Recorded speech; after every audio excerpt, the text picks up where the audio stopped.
We don't have any indication we're live, That's so right. That's we're, right. so we're gonna say hello to everyone in YouTube land. We're just getting it. Ed's getting us live streaming to Instagram. We don't have any indication.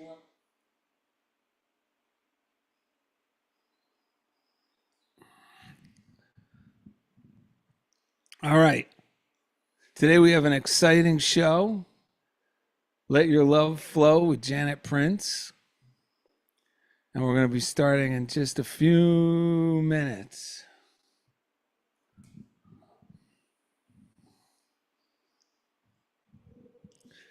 It's a beautiful, balmy 90 degrees here in Culver City.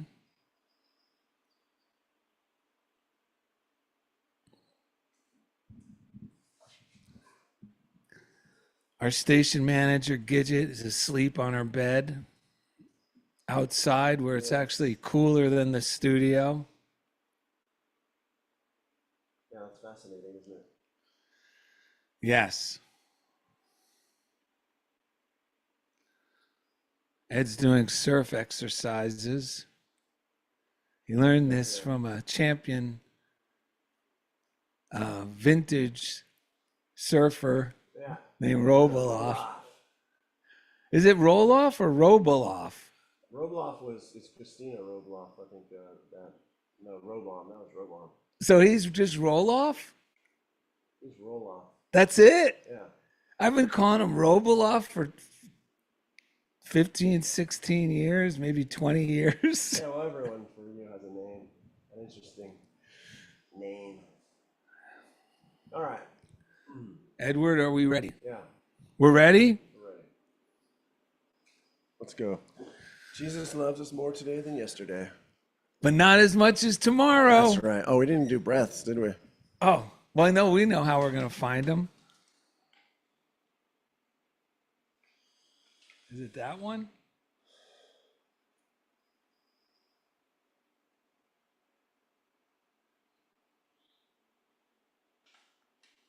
So, know what I mean? No. Oh, but that switches. What about these two? No. How about You don't like these two? it's your love flow? That one? Like a mountain stream, and let your love grow.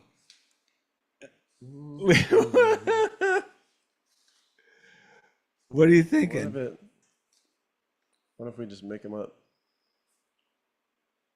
End it with I let my love flow. What? I let my love flow. Oh.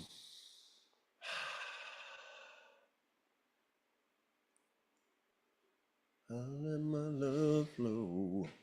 Producing miraculous changes. How about when I need something? Or when I'm feeling low? No. Oh, yeah. When I'm done feeling low? No, or when I start feeling low, Yeah. it's the time to let my love flow. It's time to Start let feeling my low. love. Wait, when I start feeling low, it's time to let my love flow. Or it could be like, when I start feeling low, I let my love flow. Like a mountain stream. A mountain stream. There you go.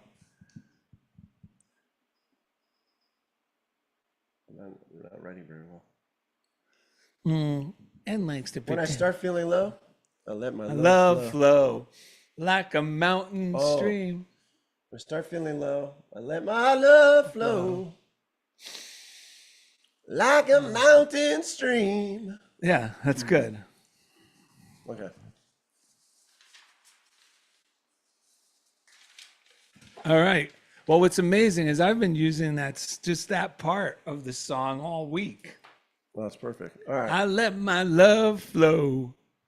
Okay. Are you ready? Yeah. I'm going to see in the chat. All right. It's time to go. It's 101. Welcome to The Funniest Thing. Yes. Where each week we share stories about how stepping out boldly always leads to better than expected Oh outcomes. my gosh, thank goodness it does. I'm Darrell, I'm Ed. and we're broadcasting live from beautiful downtown Culver City, the heart of A Screenland. very hot, beautiful downtown Culver City. But I forgot to say, live from Middle School Studios. I'm Darrell. I'm Ed. Wait, did we say that already? No. Oh, I don't know.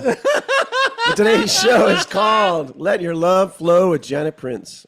It has been said that the opposite of depression is expression, and the thing to express is love. When we're feeling bad emotionally and or physically, expressing love doesn't seem like the reasonable thing to do. However, expressing love brings practical results. Harvard scientists discovered that you can actually bombard people, situations, and conditions with love, thereby producing miraculous changes. They predicted that turning love on might soon become a universal description for healing the world's ills. Not description. Prescription, my bad. Emmet Fox states that there's no difficulty that enough love will not conquer, no disease that enough love will not heal, no door that enough love will not open, no gulf that enough love will not bridge, no wall that enough love will not throw down, no sin that enough love will not redeem. It makes no difference how deeply seated may be the trouble, how hopeless the outlook, how muddled the tangle, how great the mistake. A sufficient realization of love will dissolve it all. On this episode, Darrell and Ed share simple ways to keep our love flowing so that we can express good health, happiness, success, and prosperity. You have the power to work miracles in human lives, including your own. And during the second segment, special guest Janet Prince inspires and motivates us to get into the habit of expressing our supernatural power of love with today's reading, The Way of Love. Okay. What are we going to kick it off with? We got readings. We got cards. Yep. Well, I'll tell you this. One night when I woke up feeling anxious about, and part of my body wasn't feeling that good, and this really anxiety voice was in my gut at like 3 a.m. And I knew, okay, I got to get up to address this. And then I remembered what I had read from Raymond Charles Barker, who said he noticed that when people were ill, he said, you got to make a decision to be well.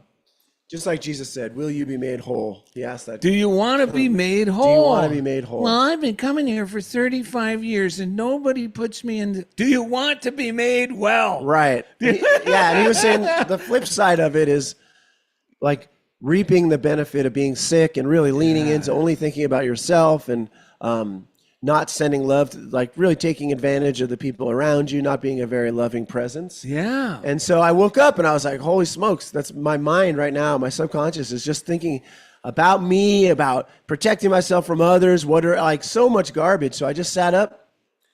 I'm just going to send love to everyone. That's what I'm going to do. I'm just going to think loving thoughts about Darrell. I'm going to think loving thoughts about Josh, about Jennifer, about Mom, about Bib, about whoever it is, and about the people at school. Because I had to acknowledge I was not, my subconscious mind, what was in my mind was not good thoughts about people. And what I experienced was nothing short of miraculous because the anxiety was intense. It dissolved. It was gone. The physical pain was gone. I was a whole new person. That's what I was just like, wow, this stuff works. And I wasn't even fully acknowledging it until I told Darrell about it. And then Darrell's like, came up with the idea for the show. And it works. We are love-giving mechanisms. We are vessels of God's love, of light. And our job is another way of saying it is to let our light shine.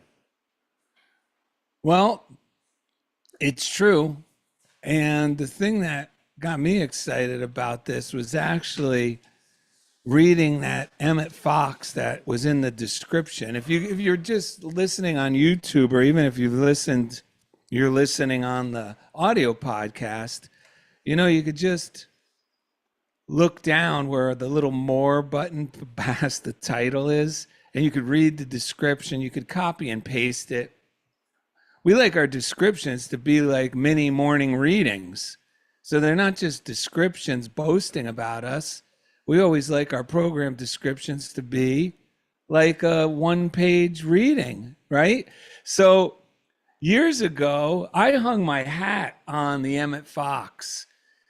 And it's amazing how even in, biblical texts where Jesus says the best commandment, what does he say? The first commandment that he has is to love God, right? And then the second one is and your neighbor as yourself with everything. Yeah. And when I'm feeling bad or sick or scared, I start immediately, I know we start cutting off, at least my bad habit is, it starts to become a self-pity thing. Like Yes, self-concern yes. turns into self-pity, which then turns into resentment against others who aren't suffering like me. And that just compounds the illness. That's Yeah. what's that thing? What's it called? The infectious part of something? Yeah, yeah. The antigen. What is it called? Yeah, is that what it is? The contagion. Pathogen. Yeah, the pathogen. Yes. That's the pathogen. Yeah. And the only thing to cure That's right. it That's right. is to do the opposite, which is start thinking loving thoughts out to people. That's right. And if you're like me, at first it's going to seem like you don't want to do it. And it's funny because the first feeling of not wanting to do it really is, if you really pay attention, at least when I do, it really is like me going with my arms crossed going, no. Because it takes that much work to keep the love from flowing.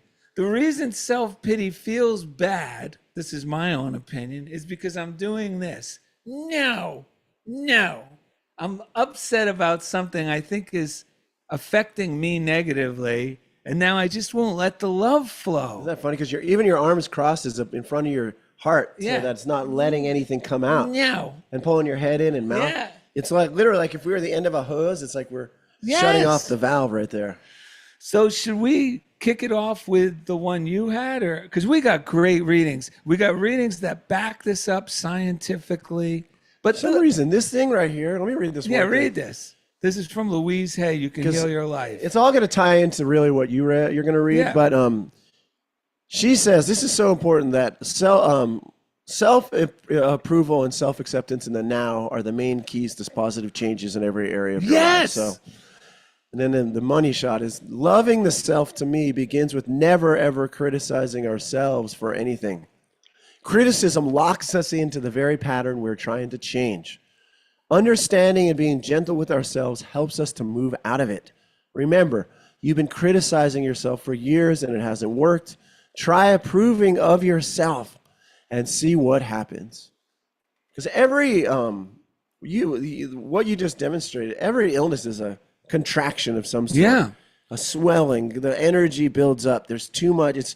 I think it is an outward manifestation of me forgetting who I am, trying to protect myself. Oh yeah. Like last night, like you can hear my voice is a little odd. I looked into Louise Hay about what happens, like if laryngitis or you lose your voice, because I'm feeling fine otherwise. And because as soon as I said I'm losing, like I heard the ring. If you listen to yourself say anything with this metaphysical, I'm losing my voice. right? It's so like the whole thing is like self-pity's in there, but it's also a part of me that's feeling like I don't have a voice because a lot of stuff was happening at school. Something came up with me and my mother, which hit like all that old stuff. So I had to write some stuff out. What is bothering me? And as I did that, my voice started to just start flowing again and coming back. I really believe when we get what you said is spot on. The mental pattern is the pathogen. Our body, Emmet Fox says this, our body cannot help but heal. We don't have to beg our body to heal. We should say loving things to our body, because that's changing the pattern in our mind that is withholding love. And withholding love is really at the root of all of this, because we are a love-giving mechanism. And if you have trouble, if it feels awkward and uncomfortable to say loving things to your body, then just say, and you don't have to do this out loud. Yeah. A lot of this stuff is hard to get into the habit of doing. We often, like Ed read, criticize ourselves more often than we give ourselves praise. It really is embarrassing if I think about how little I let myself off the hook compared to how much I criticize myself. So, and rarely are we saying out loud. I mean, when I was younger, I was probably saying, "Oh, you're stupid," out loud. Maybe, I don't really recall, but probably, because sometimes little kids do that. Right. But we do it more often silently in our own mind. And thinking is speaking. Thinking is speaking, folks. It's using words. Sometimes we think, well, it's not really matter. You know, I'm not really saying my prayers out loud. Well, I'm going to let everyone off the hook. If you're thinking along positive lines, that's a prayer. And if you're criticizing yourself, well, then that's just causing congestion. And like Ed was saying, and even the Harvard years ago, I guess it was last century, the Harvard medical department was coming to the conclusion that there's one cause of all disease, congestion, and there's one cure, circulation. And all this negative chatter is congested chatter. The other night, I think it was just last night, I was feeling like that feeling of a sore throat in my throat. And I started to go, oh no, I don't want this to happen again, because I had a bad sore throat a few months ago. And I stopped. I said, no, I am not even going to entertain that. I'm just going to do what our show's about this week. And I just started sending love to everyone I could think of. And I immediately, and I said, no, this is going to heal it. I mean, I immediately affirmed this is going to heal it, and you're going to feel great in the morning. And I did. Today, I wanted to check out the Culver City Car Show, which is a big event. It's a positive event. It's like 700 cars, I think. Yeah, and it's the Hot Rod Car Show. It's got a lot of classic cars, but the main thing is the people are all nice. There's a lot of those booths of like the fire department, the police department, the Coast Guard Auxiliary. So, you know, I get to say hello to folks, and it's fun. But our show, the time of it this weekend was 9 until 3. So I knew I couldn't go after this show. And I thought I'll go before the show. And my mind started going, well, it's not really giving yourself a lot of time. Then you're going to be right. I said, no, it's going to be, I'm going to have more than enough time. Then as I was driving, I started, now all these, this is self-criticism. I'm cursing things, but we have the choice. We have the creative responsibility all the time. And I want to stop doing this. Meaning I want to stop buying in to this negative attitude, thought, mental approach, and go back to like Eye of the Tiger when I first started doing this stuff some almost 40 years ago, when I was like buying it like hook, line, and sinker. Like I thought this stuff was for real through and through, and I was just doing it. And it's funny how over time I start thinking, well, that's a little bit, what if other people, they're not getting these results? Maybe you shouldn't be. Right, and I have to go, no. So long story short, I start driving. I immediately start thinking, wow, they already gave warnings about the parking problem because it's, where would you park? But mine said, Darrell, there's going to be a space at Trader Joe's parking lot, which is convenient for me to get to. And it's a public parking facility. When that thought came, and as I'm driving there, there was no traffic. Wow. I pull right into the lot, and the gate's up and says complimentary parking today. So I didn't even need a ticket. I looked to the left, and there's a whole slew of open spaces that would also make it convenient for me to leave. And I know if I thought the other way, it wouldn't have turned out as incredibly well as it did. The same thing with the healing in my throat. And just be mindful.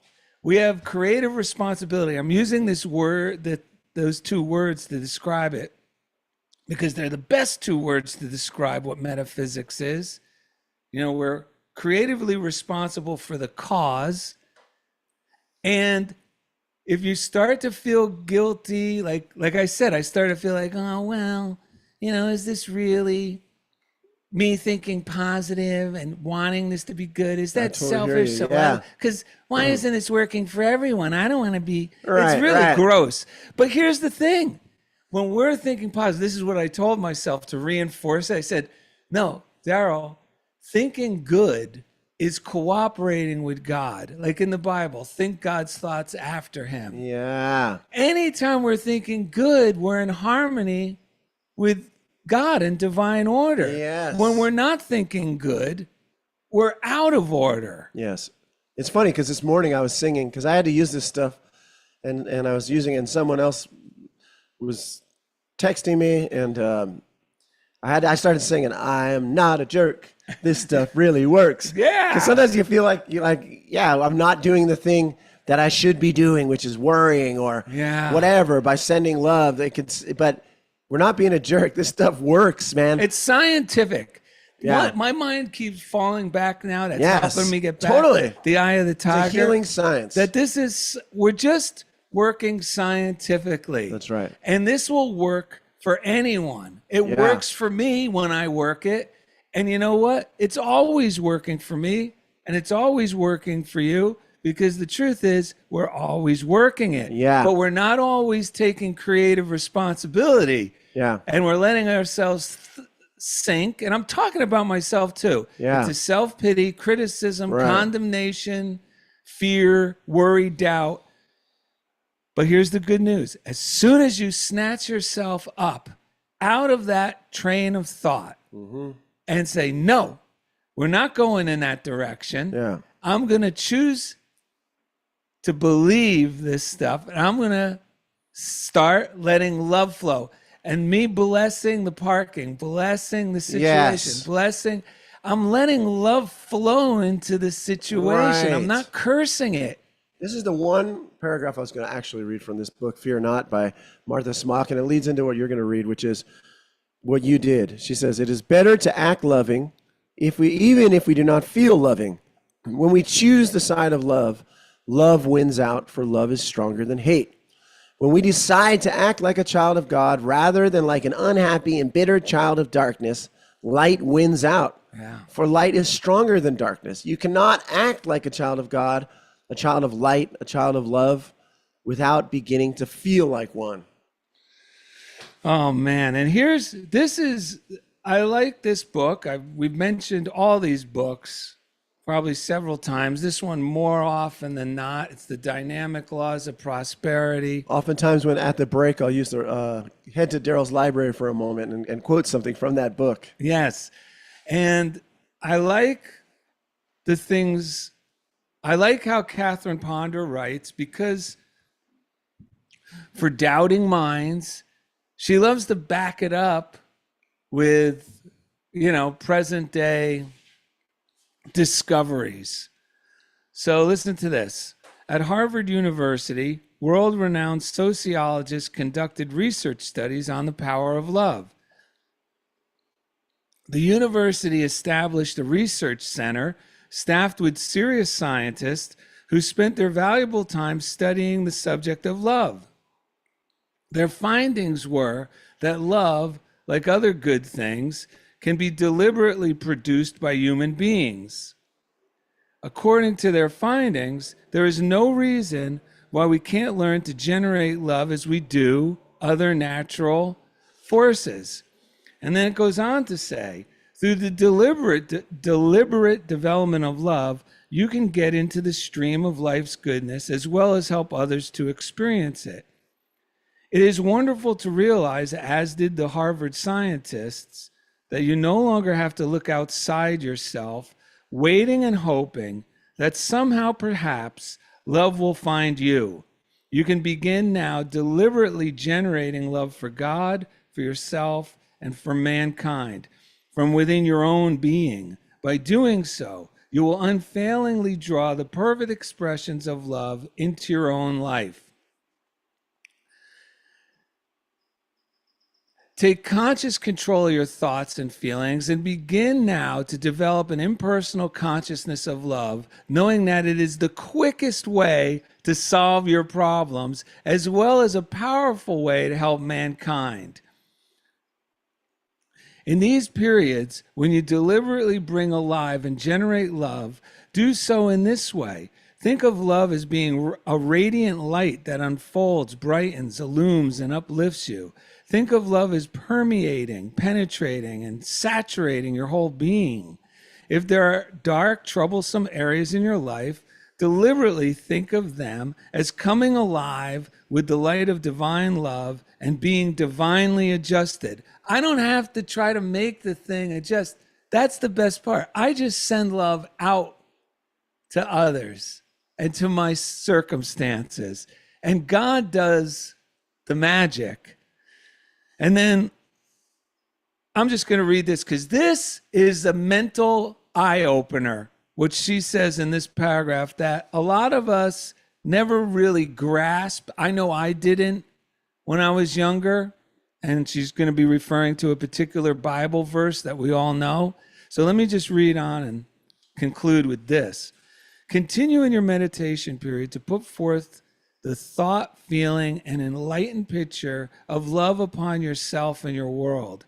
There is no reason for feeling guilty about loving yourself. You cannot love others or radiate love outward until you love yourself and feel it within. Love begins at home, within yourself. Psychiatry emphasizes the need for self-love and appreciation. When Jesus said, "Love the Lord thy God with all thy heart, soul, and mind," this is the greatest and first commandment, and that's from Matthew 22:37 through 38. He was referring to man's loving the God nature within himself, as well as a universal God.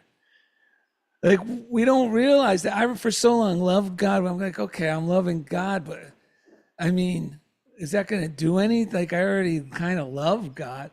But now when I go, no, this is the reason it's written like this is to give us permission to love that part of ourselves, in ourselves, without thinking that's heresy to love ourselves, or that's silly to love. No, imagine that you're loving that God within you.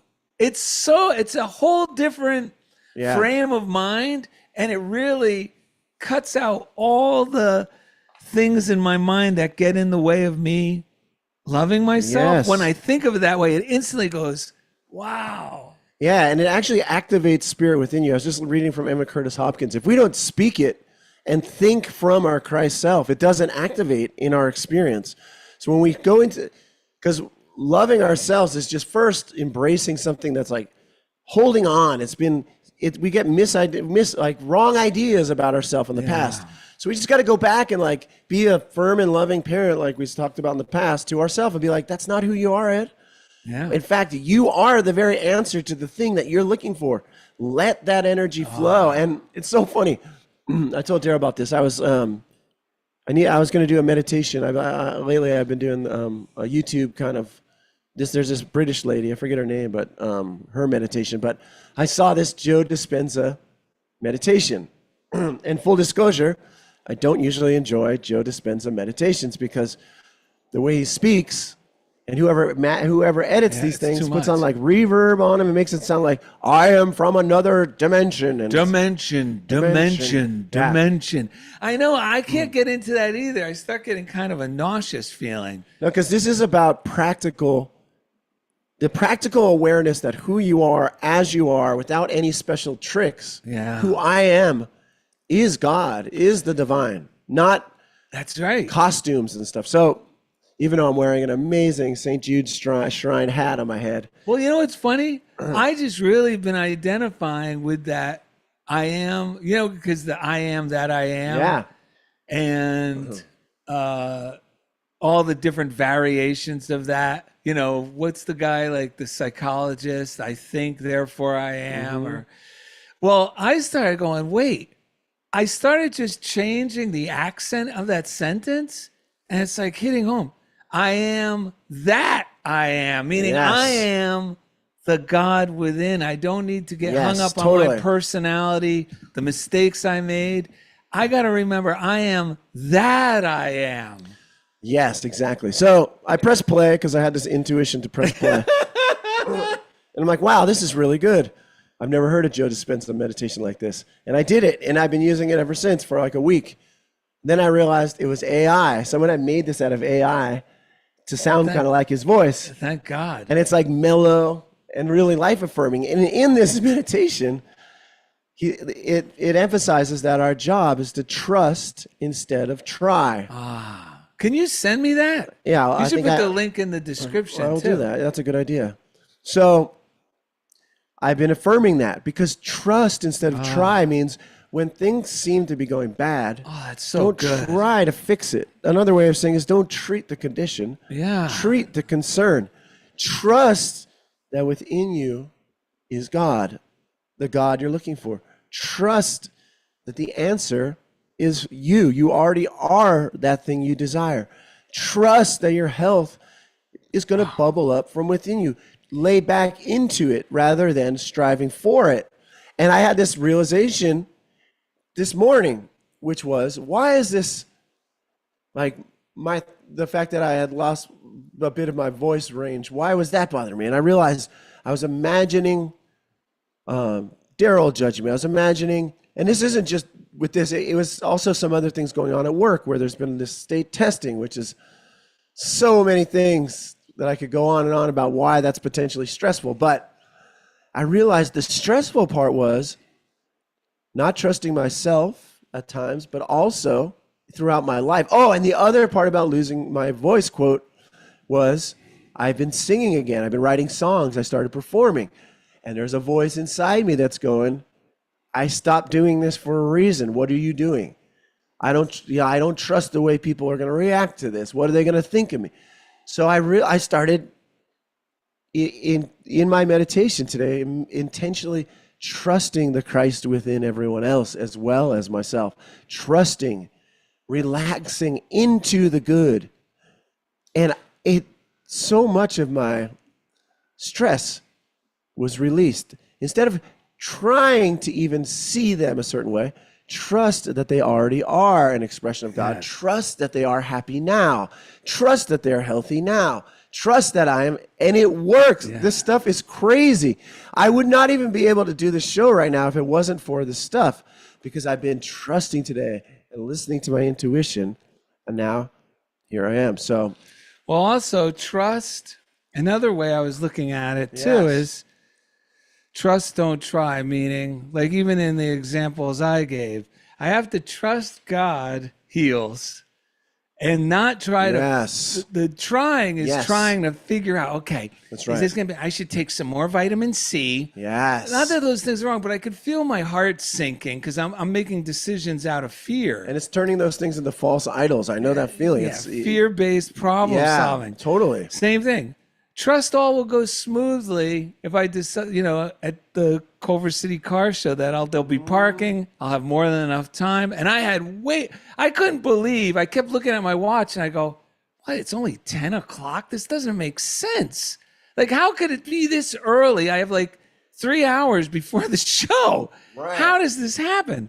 Because I had to keep trusting all was going to go smoothly rather than scheming. Okay, if parking's no good, like I'm already planning my own demise when I'm trying. Yeah.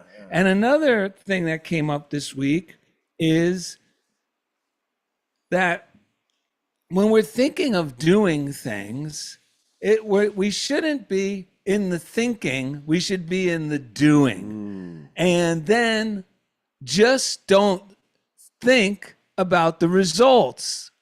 Meaning, just if you have the impulse or the solution, like mine, to think positively, instead of then falling back into trying through more thinking, I just go, no, I'm just going to send love to all my friends right now and know this is going to be remedied because we're going to be talking about this tomorrow and I'm going to be living it now. I'm not going to You know what I mean? Forget that we're supposed to be about the doing, Yes. not the thinking about these theories. Yes. But here's the great thing about the doing. Then in the doing, just don't think about the results. Yes. Instead of thinking, oh, I got to get up like you know, I can That's understand. right. Get up and talk or sing in front of these people. If I start thinking about the results, how they're going to respond. I do this with a lot of things, even drawing where there's no one around. I'll hold myself back for fear of other people's opinions. Yeah. No, we are just here to do and just not think about the results. Yeah, the last time I played the open mic, I got into this zone. I was texting you, and like I also know that everyone needs help, and just let it in.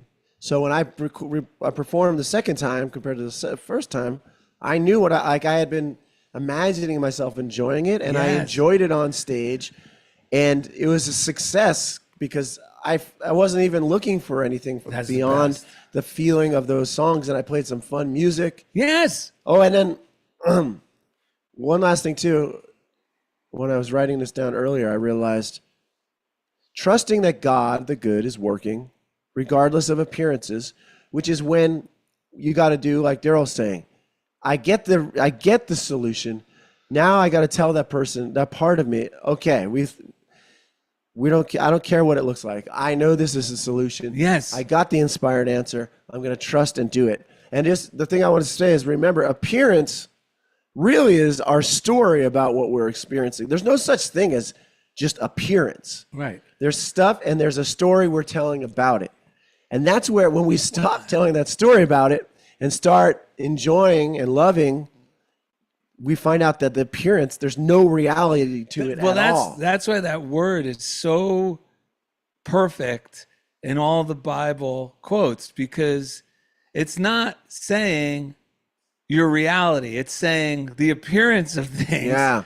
Because if we look at that metaphysically, it's exactly what you're saying. Yep. It only appears, it's a mirage that I'm making up. Yeah, that's crazy. Saying these horrible things are going to happen or not happen. Right. I'm making up an appearance, not a reality. Yep. An appearance. Yeah, and the hardest part when you make these leaps is that I believed the appearance for so long that devil, if you will, that old subconscious pattern is going to keep, it's going to seem like, oh my God, it's louder and more real than before. But that's when the great teachers like Florence Scovel Shinn or Emmet Fox, The Devil's Last Ditch, start celebrating that moment, because that means you're on the verge of something great. I read that just this morning in a reading. I should have brought it, but we don't need it. But it goes with exactly what you're saying, which is, in all things rejoice. I just texted that to somebody. And the rest of the Bible verse, because I looked it up in the Charles Fillmore Metaphysical Bible, the rest of the Bible verse is saying basically, and when things are going totally against you, that's when you rejoice. Yes. Because that joy is the solution. Yes. That thought of sending love to others, that's the solution. Yes. It seems so unreasonable, and that's why it works. That's right. All right. Thank you, Patreon subscribers, by the way. If you haven't jumped on the Patreon, it's a great time to do so. Yes. The money that comes through Patreon allows this show to be ad-free. It allows us to feel good continuing to do this show. All the things. And it just feels good when you start circulating your money without fear. It's just a game of energy. We're all circulating. None of us really owns it anyway. So when I let go, now that I've let go and I tithe more and I circulate more, life is just a lot more fun. So patreon.com/funniest thing.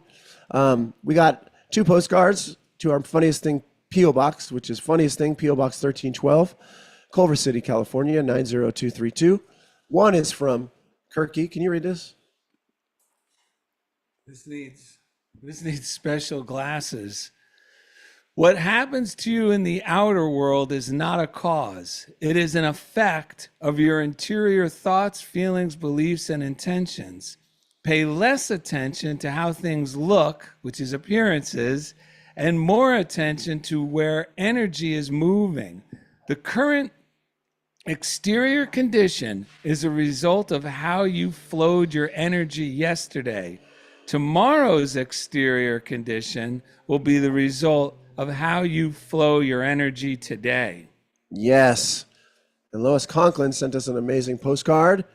If you're listening on the podcast app and you want to see these postcards, go to Funniest Thing with Darrell and Ed on YouTube, and you can watch the episode. And there's some great affirmations that arrived at the perfect moment.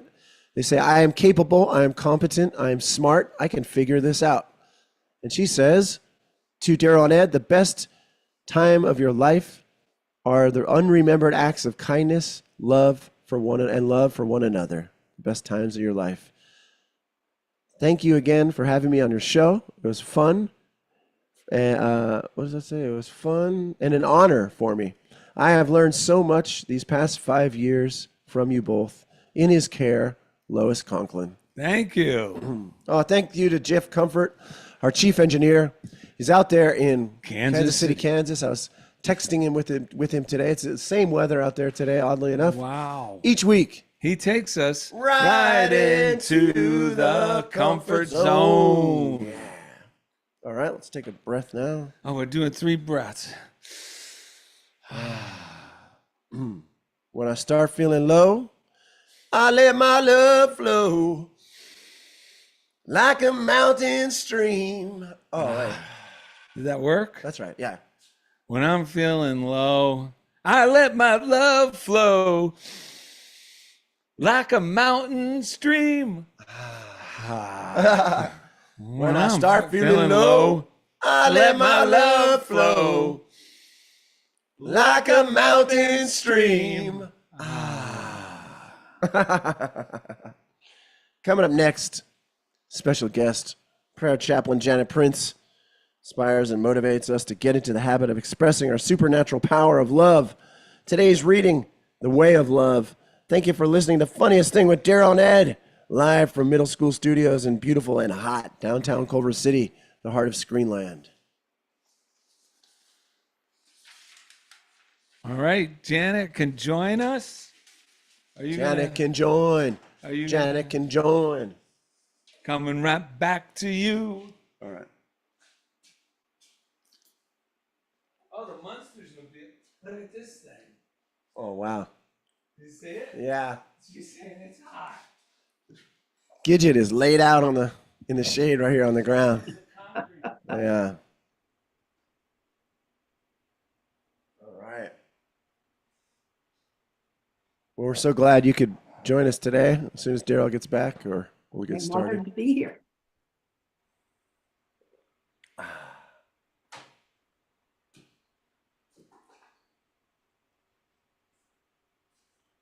Let's see here.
I don't know where Darrell ran off to. Has business to attend to. Yep. Ah, here he comes. I know.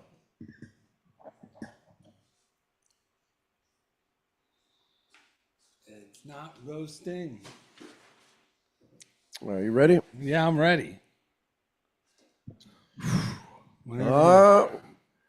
All right, everyone. Welcome back to Funniest Thing with Darrell and Ed. Today's show is called Let Your Love Flow. We have the amazing prayer chaplain, the amazing unitic, the amazing author of this amazing little book called Little Prayers. If you haven't gotten yours, you should definitely email Janet to get it. Her name's Janet Prince. You can email her at dancin, DANCIN, purplejp@gmail.com to get your copy. Thank you for coming, Janet. How are you? I am well, thank you. So happy to be here. I We're am very happy you're here. feeling the Yeah. love today. Oh, that's awesome. You look great. Well, thank you. Thank Great you. color. So what's on your mind after reading the description, hearing us chat about these things, letting our love flow and such? What are you thinking? Well, one of the things that came to mind when you were talking is the Louise Hay practice of mirror work. And I've said this before, and I will say it again and again and again. There is nothing like looking in your own eyes and telling yourself how incredibly wonderful you are, how beautiful you are, how smart you are, and saying those words into each part of your body just produces a flow of good health and energy. You got to do this. I sometimes will give some of my prayer chaplains assignments that they have to look into their own eyes and say, I love you and I approve of you 300 times a day, which is what Louise Hay said to do. You know, I'm totally stealing it from her, but it makes such a difference. And that may seem like a monumental task, but you could do 100 of them in like 5 minutes. So it's not really that big a deal, but all the difference it makes. Huge difference. I like that challenge. Yeah. Yeah, I have been reading, as I mentioned from the book, You Can Heal Yourself Again, which I tend to bring out from time to time. And I came up, or what occurred to me, because she's talking about I approve of myself, affirming that. And I've been doing that in the mirror. And I've been carrying this little rock in my pocket that Darrell wanted to put in his mouth. I had to tell him not to. But no. But I've been using it as my reminder. I approve of myself. And when my mind starts to not approve of myself, just having that thing in my hand, in my pocket, I'll just start saying it to myself. And then I texted Darrell the other day, give yourself a 100% approval rating. Because when it clicks in, how important that is and how it really does change the foundation of everything I'm thinking. And it shines light on how unloving stuff that I sometimes will just let go as, oh, that's okay. That's normal. That's what. It's amazing to let that stuff go. So I love what you're saying, using the mirror work. Let yourself know you love yourself. Say to yourself throughout the day, I approve of myself, and just watch. It is the best blessing I can give to anyone else as well as myself. Yeah. And another thing that came to mind as I was listening to you guys this morning, if you have chances to people watch, what do you in your mind imagine saying or giving to those people? Can you imagine their reaction if you walked up to them and said, here's a check for $1 million, or whatever amount you can imagine in your mind actually giving to them, whether it's 500 or 1,000, but sending love out to these people you don't even know, people who are walking down the street. Just imagine what their reaction would be if you were in a position to do that. And I think that brings the love, imagining being able to give that is a wonderful experience. And then imagining their reaction, you're sharing the love and being in this flow of giving and receiving. And it's just a fun little exercise to do. If you find yourself somewhere out just people watching, imagine if you could give them, whatever it is that they might be needing at the moment. Well, it's really blessing them with prosperity because it all starts with these ideas. So it really is a positive way to imagine loving others. I love that. Yeah. Yesterday, I saw 2 Boy Scouts. I was in the living room. I saw them coming to the door. And it's funny, 30, 40 years ago, if the doorbell rang, everyone in the house, ooh, who could it be? We got company. Now it's funny how now the doorbell rings. Hide, don't move. Maybe they'll go away. It's the weirdest thing. But now that I just explained that, the knee-jerk reaction was almost there. I said, no, let me see what they want. As they were approaching, I opened the front door. I said, hey, what's going on? And they started to tell me how well we got our troop, what's it called? Fundraiser. And it's spaghetti dinner. And my mind's already, I could feel part of me going, spaghetti dinner. Maybe I could just get a ticket and donate and not go. And I said, when is it? And it's next Saturday at 3:00, 3 to 7. We get done wrapping things up, and we usually end up at a place to eat at around 3. So I said, wait a minute, do you guys take cash? Oh, yes, that would be very nice. Because they're young, like gentleman types. They're young kids. They're awesome.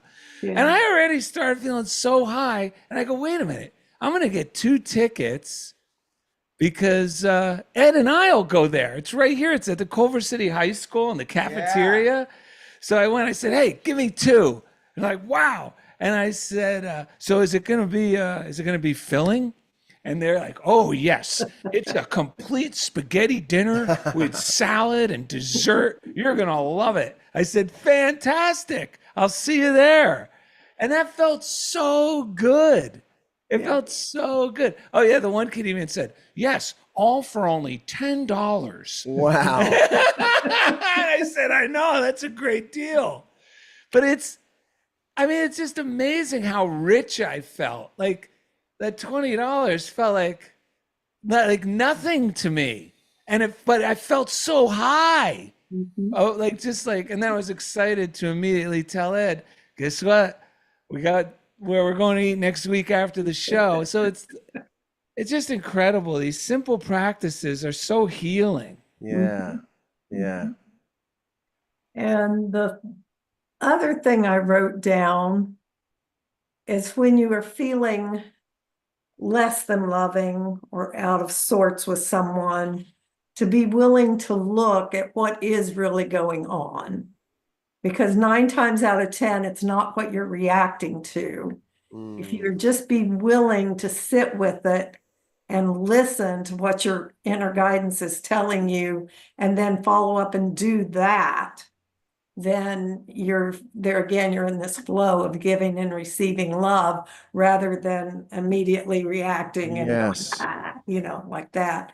But you do have to be willing. And one of my very favorite questions is, what is mine to do? So after I sit with this thing that for some reason I'm feeling out of sorts about, I listen for my guidance and then ask the question, what is mine to do? And then that's the course of action you should take, or I should take. Yeah. And that's always been a great way to get me back into the space of where I can now, as Darrell is fond of saying, throw love at this situation. Yeah. That's great. Oh, wait, this guy, I'm going to read this thing. It's throwing love at the situation. I thought about that very thing, and I was hoping you were going to read it. This is another good one. Catherine Ponder from The Dynamic Laws of Prosperity. She gives the example, one businessman was reporting to her about how he had a special way of radiating love, and how, he was 100% into it. As I know this works, I see it work, but he gives a little, like, what if the people you don't feel that enamored with, or let's say they do something that really is on them, and God has your nose out of joint, what do you do then? And this is what he says: when people with problems leave me, he says, that is when he really lets them have it. He declares, I shoot him in the back with love. Does it pay to shoot people in the back with love? This man claims that the attitude and behavior of many complainants who come to his office seem to change markedly as he affirmed divine love. Yeah. And it really is a nice way to get my mind on board, because it's a fun little trick I can play with myself. There was one listener years ago who would always get frustrated when she'd go jogging on the beach because, there would be cyclists coming on to where the joggers are instead of being on the cycle path. Was that in California? Here, yeah, your favorite neck of the woods. Yeah. So it's jarring to the pedestrian, the jogger who's just going along. And it used to just irk her. And she said it would really, then I'm thinking about how I can get even with these, it just would, ruin her jog, and she knew it was her own thinking that was having trouble letting go. But I was telling her about this, and she goes, you know what I do now? And it works like magic. I just imagine myself throwing a javelin full of love at the person, and then all of a sudden I see the love explode within them and see them joyous. And she says it's totally changed everything. And it transformed, the whole thing, instead of her thinking, oh, I'm going to go jog on the beach and then go, but the cyclist, now she was like, this is going to be fun. She was looking forward to it. And what happened was there was less and less problems with cyclists. Yeah. As a result, fewer and fewer were becoming like a jarring nuisance. It really transformed her experience. It changes everything. Yeah, that's right. When you guys have got me thinking about this thing. When I started that spiritual psychology program a long time ago, I think it was right before I met Darrell, and they were teaching some of the things that a psychologist had taught me when I was at UC San Diego. So it was like the right place at the right time. And the thing that they would do at the very beginning of the, it might have even been at the seminar, like what do they call it when they're showing you what the program's about when you go to visit, and sales pitch, like an orientation, sales pitch, whatever. Yeah. But on the board it said, I'm upset because, and they're like, fill out the rest of this, like that's how you start it. And I don't know how they got to it, but what they eventually landed on is, like, I'm upset because of the cyclist. I'm upset because of this. And there's like a relative level of factuality about that, right? But the thing is, if you keep going down that road, there's no way out of it because you keep arguing what you're upset about and you keep giving more attention. But so they trim it down to just, okay, let's just look at this part. I am upset. Acknowledge that. Because a lot of times that's where, all the time, that's where our power is, to say, look, I'm upset right now. Because a lot of times we don't, that takes some vulnerability just to be like, what, I'm upset right now. This sucks. I feel sad or whatever I'm feeling. And then what do I got to do? Forgive, shoot javelins of love. Because the important thing is I can choose the way I feel. I can it doesn't mean that the person wasn't acting like a jerk or whatever. It just means we got to start controlling the way we feel. We have that ability to do that. But first I have to and the three of us have been practicing a long time, but but it's still, sometimes you just got to get still and be like, Ed, I'm upset right now. Just give myself some love. Stop criticizing yourself. Because a lot of the things they would say, and other people have said, it's like, what happens is we become an upset looking for something to be upset about, and we're going to find it. But if I can do my morning routine, I can get myself into a loving space, then I don't have to encounter those things as frequently. And I can live more in heaven on earth. Because it's not about right and wrong. It's about getting into my natural state as a loving being and letting my love flow. And whatever I do, and the longer we do it, the simpler we want it to be. A visualization, the one that you said is amazing about imagining myself giving money. What Darrell's saying, this is amazing because I've been encountering certain things, like whenever my sinuses or stuff I've been reading about like sinuses, why, and it's like about discord in relationships, whatever that Louise Hay is talking about. And I realized when I would get any kind of like allergies or anything, I would feel sort of like everyone and everything would be bothering me. It was like this double whammy. Physically, I'm not feeling well, and then I'm like, oh, they're bothering me, they're irritating me. And I just read today how she's like, no one has the ability to irritate me unless I say they can. And that type of empowerment and realizing, whoa, I can flip this switch. I don't have to, because when you've been living it as long as we have, I don't want to be stuck in that anymore. I want to be free of that whole thing. So whatever it takes. So you guys, these suggestions about, I got to admit, I got a lot more room in my day that I could be thinking loving thoughts about people instead of having my arms folded like Darrell was doing earlier.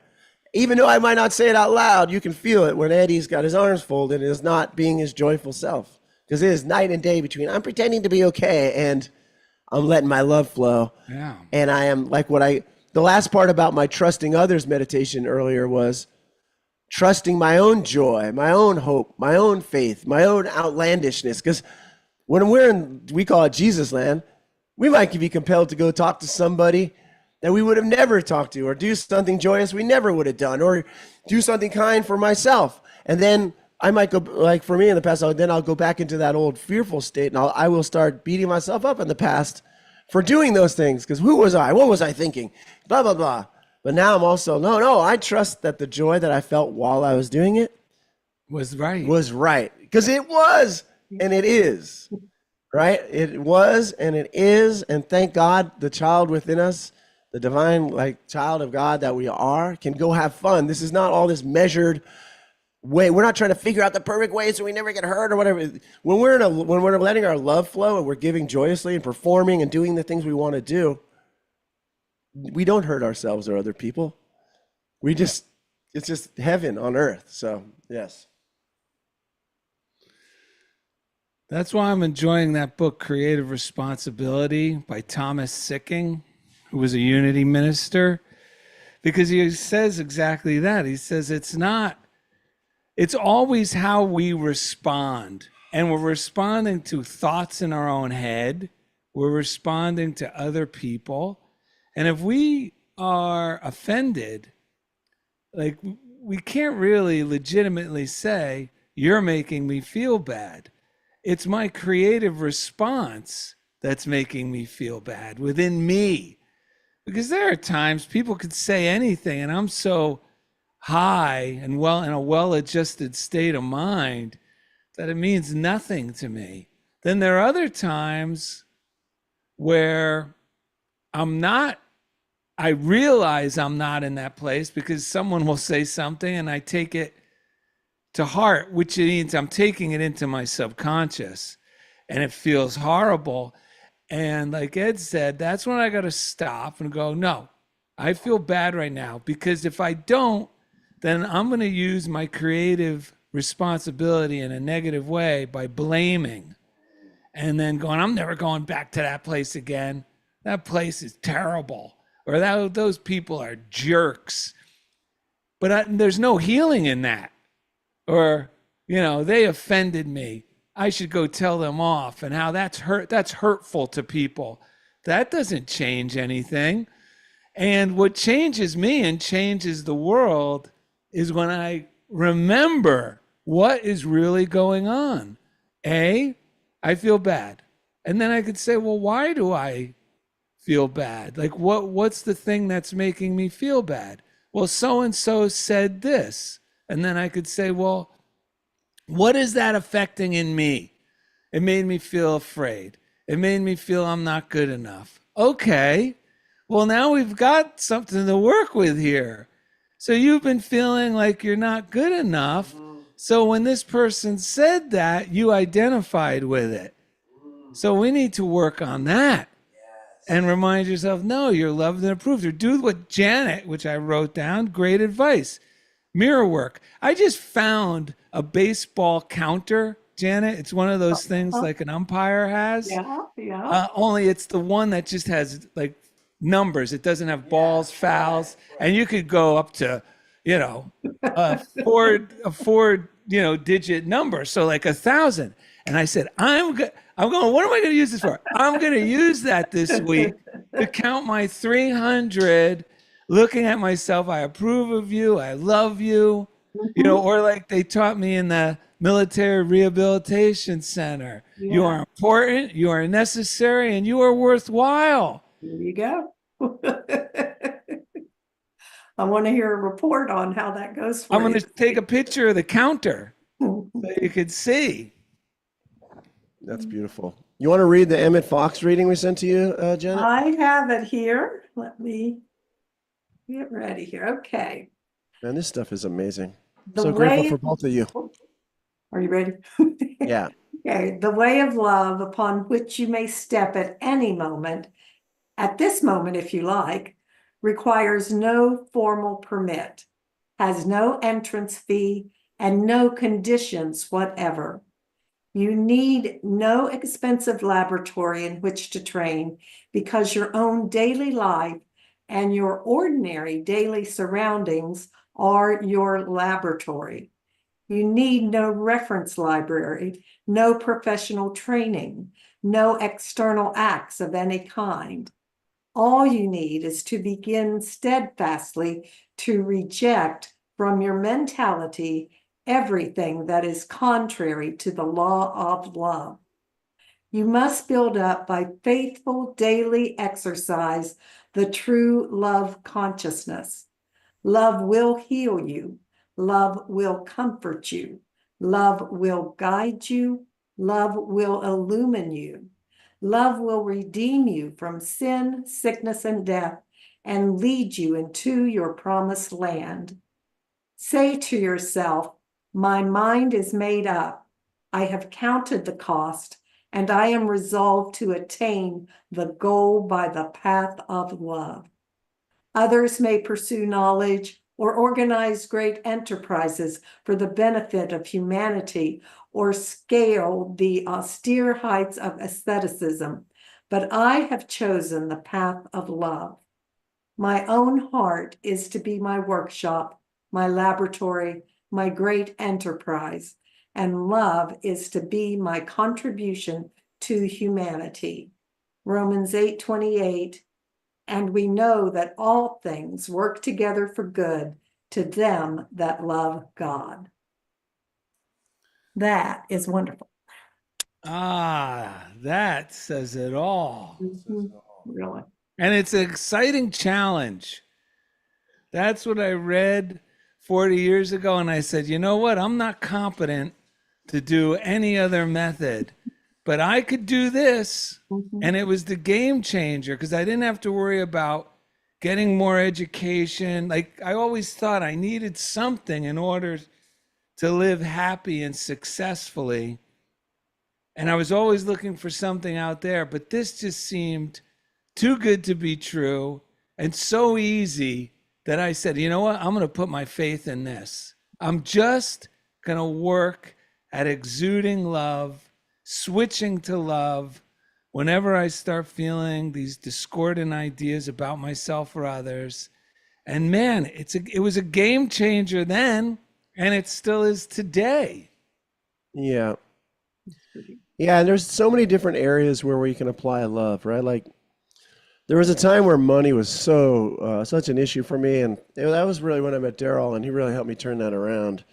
And there's still times where I have to bless it, but like I have a lot of faith in that, and it happens really quickly. And now lately, I knew it. I was like, something came up physically, and I was like, this is an area where I've had a lot of fear about whether does my health really come from God the good, from love. And it is so amazing to accept that it does, and then just have enough faith to tune into my intuition that's telling me there's no disease in your body. There's nothing wrong with you, Ed. And to actually just give it one day, because sometimes I'll have an old fearful voice that's like, you got to go to the doctor now. And I'm like, I'll go if that's what we need to do. And I always hear my inner voice go, if you will do what I say, you are not going to have to go.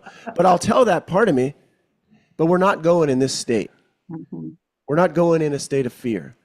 Because I used to treat the doctor like it was some kind of guilty admission. Like I got, like kind of like that's the way I used to hold it. And by not going in that state, the last few times I haven't had to go anywhere because I actually listened. These higher thoughts that we are whole and perfect, if we will just give it a day or whatever, enough time, I wake up the next day and realize the benefit of me only tuning in to that higher frequency voice is so clearly different, like is such a clear benefit, is so healing.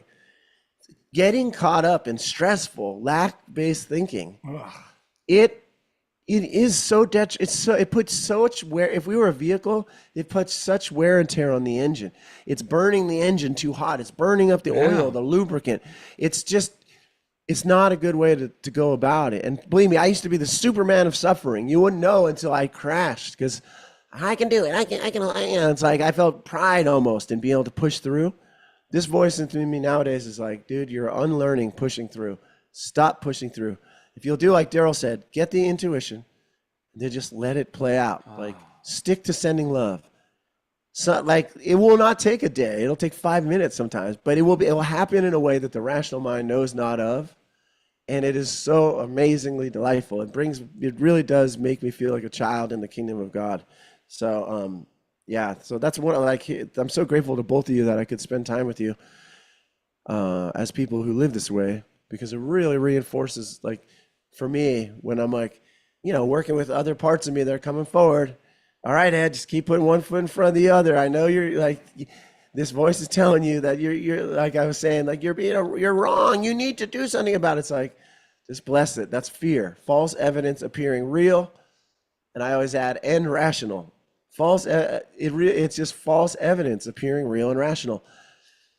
Recognize false evidence. It's not real, but it appears real and rational. So you got to have a spirit of adventure, right? And like joy, and want to be like a little kid and have a little bit of fun with this stuff and just see what happens, because it's amazing. Yeah. Just like the story of the Barris brothers. They were following their joy, and it was getting them in some trouble. But then they also ended up providing the cars for the movies when they needed it. God doesn't shake a finger at, like, God would prefer us getting in a little bit of trouble doing what we love and figuring that out than not doing what we love and never getting in any trouble. I have students that sometimes when I work with them and I actually and they're really kind of like really scared of the rules and they're sensitive souls. When they start breaking the rules, other people are like, what's going on? I'm like, all right, it's working now. This is amazing. The fact that this kid spoke their mind in a way that broke the rule is actually a good sign. Yeah. Janet, you want to share any last thoughts before we ask you for a little story? I think that's all I have to say for today, other than I love you guys and I love this show, and so glad that we have connected, and hope many more years to come. Darrell, anything you want to say? No, I'm excited to hear this story because we're getting a vacation from from our news source, right? Our breaking news, and Janet's going to be doing it for us today. So I'm really looking forward to this. And Janet, before you do it, I just want to do one last pitch for your this prayer book called Little Prayers by Janet Prince. Every day, I'm stuck on this one, which is called New Day, and I read it multiple times a day. It says, "Thank you, God, for this new day," because I can use that at any time in the day. Thank you, God, for this new day. Today, I see the good in every situation. Today is a day of harmony, joy, peace, and love. Thank you for this beautiful world, and thank you for my glorious life. So thank you again, Janet, for that. And now we have a good story. Well, your audience doesn't know this, but the people who know me know that I have 58 first cousins. This is a fact. And I'm often telling stories about these cousins. And I have a cousin who has a granddaughter who is 7, and she is a real fashionista. I mean, this little girl, she doesn't go out unless every hair is in place and everything is just so. And here recently, she was invited to her very first wedding. And she was so excited to be going to a wedding, and her mother indulged her. She got her a little designer outfit. I mean, the little gloves and a little purse and a hat. I mean, the whole 9 yards. And she was so happy. And she walks into the church, and the church is decked out beautifully with all these beautiful flowers and ribbons and candles. And oh, little Susie is just in seventh heaven with all the beauty here.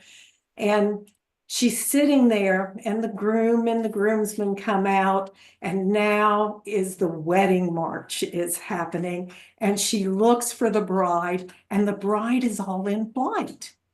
And Susie looks at her mother and says, "Mom, why is she all in white? She really needs a pop of color."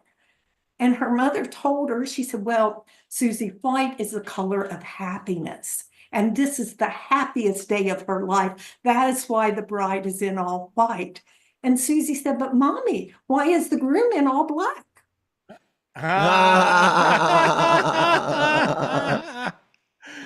That's Oh, a good man. one. Oh, well, Well, it's Janet an oldie. Prince. Hopefully you haven't heard it too many times. But That's No, good. I have not heard that one before. Okay. So thank you. Everyone can check out Unity of Kanawha Valley if they want to tune in to what Janet Prince is up to and the great congregation over there. So give my regards over there, Janet, when you Yes. get a chance. Will do, will do. Thank everyone for being a part of Funniest Thing with Darrell and Ed. Subscribe to the podcast, to the YouTube channel.